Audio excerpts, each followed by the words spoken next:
Hey, you guys.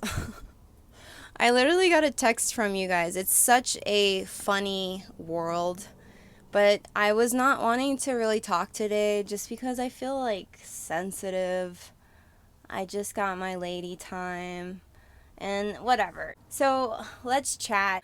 I was really grateful when I figured out about the astral travel website. There's an actual website where you can find out your astrology and your planetary nodes, your star points, and how you're going to interact with a specific place on the map. So it shows you how to travel in terms of your astrology.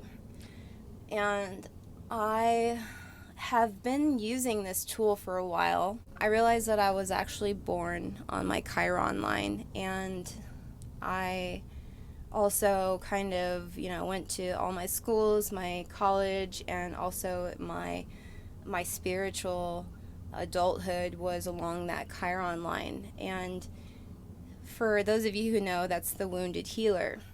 And learning all the different aspects of myself through interacting with that point has been really interesting. I'm traveling now more consciously into these areas, knowing that it's a part of my choice.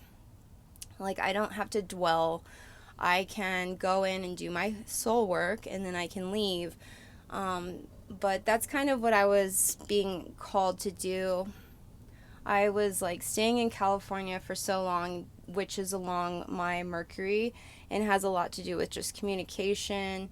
And I just knew that it wasn't going to take me really deep into those like wounded victimhood healer aspects of myself. So I did stay along those meridians just to be able to kind of build myself up enough to go into that dark Chiron again.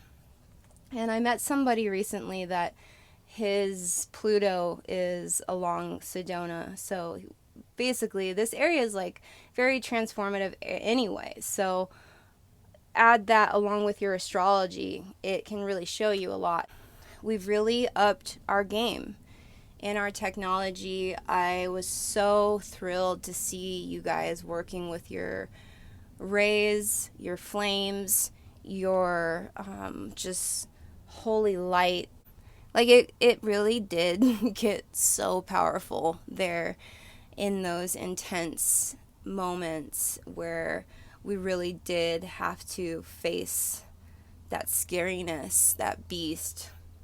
But we did it, and the night before I left that meridian, the Chiron astrology line, for me, I just was feeling so overwhelmed, and I wanted to flee, but I had to, get everything in order. That night, I ended up just having a very small dinner. If you know me, I'm obsessed with sauerkraut, so you'll find me just like with a jar.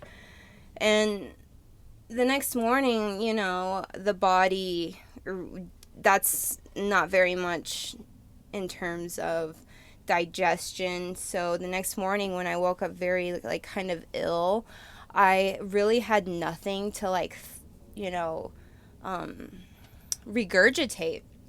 And I ended up all day kind of dry heaving. Like I said, this video is a little personal, but my body was just giving me so many signals, so many red alerts, like no more. I can't. I've given enough. Like there's nothing there. Like I can't. I can't digest. I can't. There's no nourishment. I need to heave. My body was just like telling me everything, and I ended up getting in the truck and we left, and I got on a different astrology point which was so much more nurturing. And I realized, like, wow, we really have to pay attention to that. I want to live like a life with ease and grace, and I know that spirit was asking me to do that soul work, like I signed up for it. But I think it's also good for us to really have a choice, like not get lost in those really scary dark places and really truly ask yourself like what will make you happy. Where is your Venus line, where is your Jupiter? That was kind of the message. Spirit was saying, okay, there is a time and a place for this suffering, but it doesn't need to perpetuate. You can choose another timeline. You can choose another state. You can choose a new environment. And that's what I wanted to share with anyone who's needing any type of motivation or who needed that information about their astrology, because it's really interesting and I think it's really helped me a lot. So that's why we're moving on, we're moving